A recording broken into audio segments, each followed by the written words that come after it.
So I figured that sooner or later I would make a kind of follow-up video to my Avengers Infinity War review. And now that the film is a few weeks old and the hype has begun to die down on the movie and people are starting to talk about it more on its own terms and not as that big, awesome party we all went to together and got smashed at, people are starting to actually get a bit more of a critical view on the movie and several of its points, myself included, and I've seen lots of really good discussions based around the topic, and pretty much I am thankful that the big spark of Infinity War's hype has died down so that we can have an actual conversation about it now, at least up to a point. Some people are still at the party, they're still getting smashed.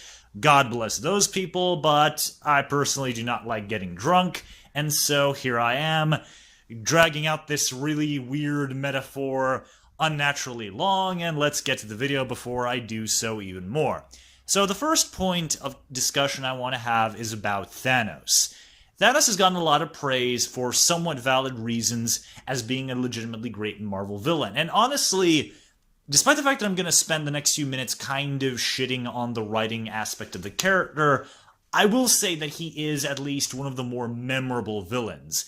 Josh Brolin's performance is absolutely excellent, and the movie does do great things, at least on that end, along with his relationship with Gamora, which is really impressive because despite the fact that Gamora has already showed up in a couple of movies, along with Nebula, their relationship with Thanos has not really been handled very much up until this movie, and they really establish that dynamic very quickly and very effectively just through the acting and some quality writing present throughout those scenes, and that deserves a lot of mention, and I still am interested to see where Thanos is going to go. They've kind of set up a really cool potential status quo for him in Avengers 4, and I'm willing to see where his character can develop, because Thanos is one of those, I want to say, rare, big cosmic characters, cosmic threats even more so, who actually does go through some legitimate character development in the comic books. He's not like Darkseid, where he just kind of stays a static threat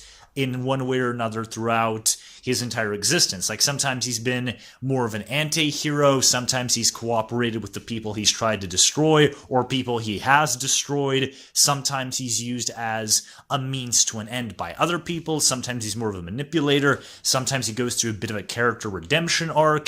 Thanos has done lots of cool stuff, and I'm glad that that element from the comic books was brought forth so Thanos can actually get some development, which is something the vast majority of MCU bad guys are never going to get the chance to do. But the problem with Thanos is kind of on the writing side, and this kind of ties into his whole motivations in the movie. So Thanos' his whole reason for wanting to create the Infinity Gauntlet and to also get all the Infinity Stones is because he wants to basically do population control. He believes that the universe's resources are finite, and he believes that there are way too many people to accommodate such finite resources, and so he wants to get all the Infinity Stones to basically cull half the universe, just so these resources don't get spent up, and all civilizations as we know it do not get completely destroyed.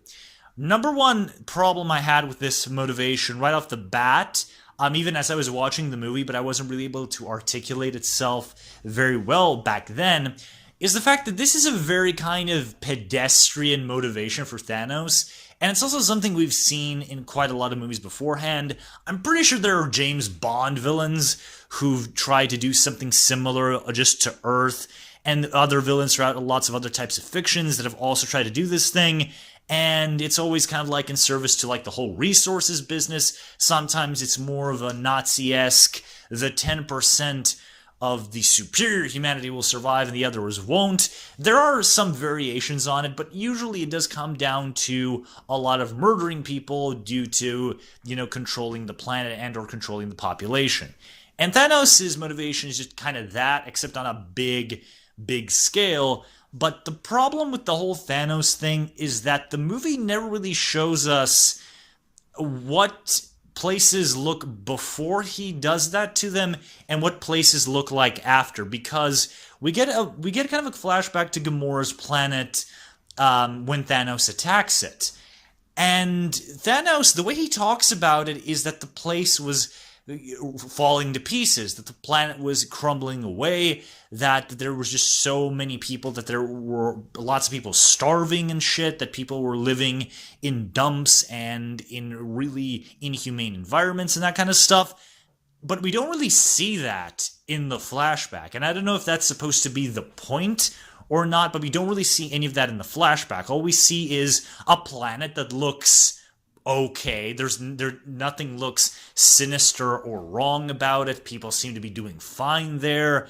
And then Thanos destroys it, and then we never see what happens to the planet afterwards. And that already just kind of makes it really hard to really take Thanos' motivation seriously, because we don't know what the planets look like before that or after that. And also, when you destroy half the population of a planet, you're probably not going to get a paradise where everyone who's left thrives. You're going to get a post-apocalyptic wasteland where so much stuff is destroyed and so much space is left up that a lot of people are just not going to know what to do with things. It's just going to be utter chaos and anarchy. Like, that's why so many post-apocalyptic scenarios have big cataclysmic events where drastic, gargantuan portions of the population are eradicated, and this leads to utter chaos and collapse of society. Except in the Marvel Cinematic Universe, where, I guess, that stuff just doesn't happen.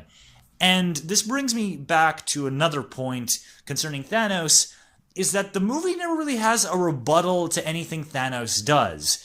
To use another big comic book movie from 10 years ago as an example, in The Dark Knight, the Joker's motivation is, what will people act and do when the chips are down? When you put them in a situation where you're going to break them down and you put them in this really, really fucked up situation, what are they going to do? Are they going to eat each other, or are they going to stick to their principles? And that movie has a really layered answer to this question, because some people, like Batman, like Gordon, like the people on the ferries and others, they stick to their principles, and they prove to Joker that not everybody goes to hell when you put some pressure on them.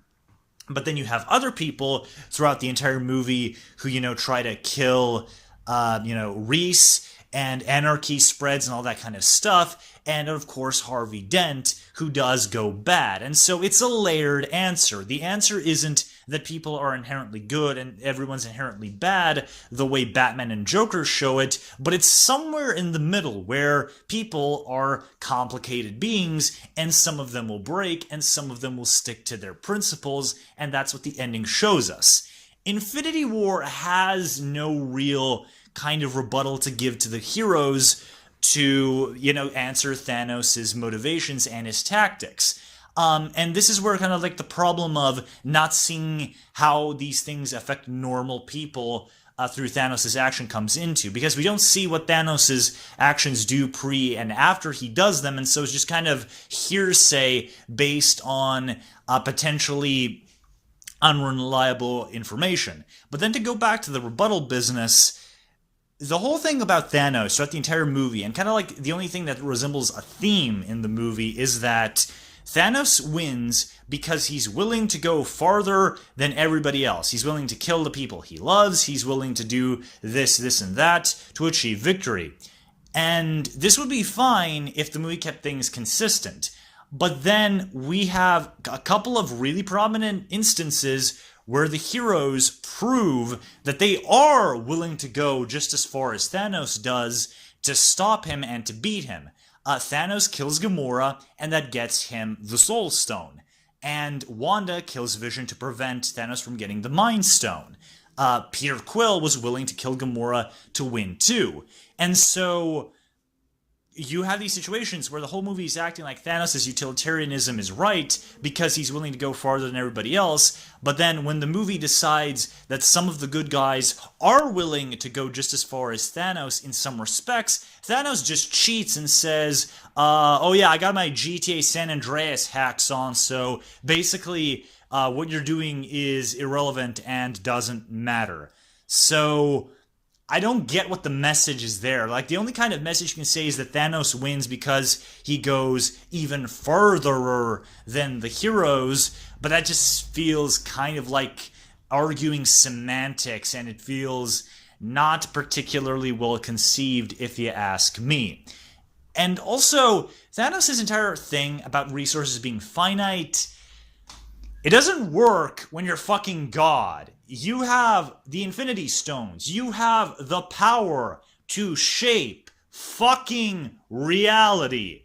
Are you really going to tell me that this guy cannot just alter the way the universe works so that resources work infinitely? Are you really going to tell me that that can't be done? That's just one answer to his problem that nobody brings up in the entire fucking movie. And it just kind of goes on and on and on. Like, there's literally a billion other things Thanos could do that don't require murdering billions of people. Like, Thanos could create a special kind of machine at every, like, 1 kilometer. There's a special machine that gives the population of a planet everything they needs forever, that never runs out. And he can do that because he's fucking God, and he can shape reality, control time, go any place in the entire universe. Are you really going to tell me that Thanos cannot do that with the ultimate power in the entire Marvel Cinematic Universe? And that's not even going into the fact that Iron Man 2, a movie from 8 years ago, solved Thanos' fucking problem. In that movie, Tony Stark invents a new element that creates a clean, sustainable form of power that can be used for a wide variety of things. And he was busy installing that fresh, clean, renewable source of energy throughout New York in the first fucking Avengers movie. That's a plot point, too, because Loki can open the freaking portal thanks to said energy that Tony spent the movie building towards. Iron Man 2 solved this problem. It solved the Thanos problem, and that just makes Thanos' whole motivation look even stupider than it already is. And another thing concerning Thanos and kind of the heroes is that no one has a real rebuttal to anything Thanos says. I already mentioned this beforehand, but anytime Thanos goes on about his motivation, anytime he talks about someone, about the whys and wheres and whys he does anything, he is calm and rational and explains what he's doing. And then all anyone can say or do is attack him or call him fucking crazy. That's not an answer. I can call anyone I know who's actually throwing a good argument at me crazy and just destroy their entire argument right then and there in a cheap attempt to win. But I'm not winning because, like I said, any moron can call anyone else crazy to try and discredit them. And that's all anyone ever does. They either try to punch Thanos or call him crazy. No one has anything of substantive worth to say to this guy in any real capacity, which is really weird because Doctor Strange, for example, as he was characterized in his solo film, is a guy who doesn't like to kill people, and he's also a guy who kind of tries to reason with people and win. One of the primary features of the Doctor Strange movie is that Strange beats Dormammu by basically tricking him with, the Time Stone, and also by bartering with him. He doesn't beat the guy because he punches with him, and so it's kind of really weird that the guy who's more open to to creating a dialogue and to non-violent solutions is the guy whose only solution to Thanos is to call him crazy and try to murder the shit out of him. And that's just one example I can think off the top of my head. This is very similar to my problem with Captain America Civil War, where a lot of it sounds cool and exciting when you just kind of turn your brain off. But the second when you actually remember some of the actual continuity of the Marvel Cinematic Universe and how some people act, and you just use basic logic, you kind of realize that shit just does not work at all if you put it under some scrutiny. And now that I spent a lot of time complaining about Thanos, I'm going to spend a few more minutes complaining about some side of the hero's storyline, where Captain America, in his infinite wisdom, says to Vision, "We will not kill you to save lots of people. We do not trade lives." And then he spends the rest of the fucking movie putting countless people in Wakanda and his own friends and colleagues' lives in danger so that they can save Vision.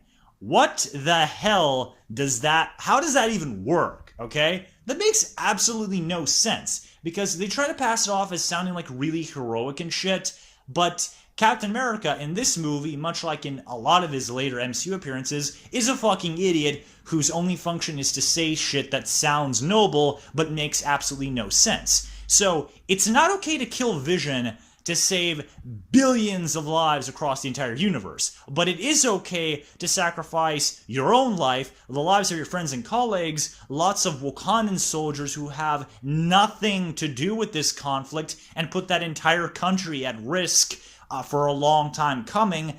That's fine, that's okay, but killing Vision is not okay.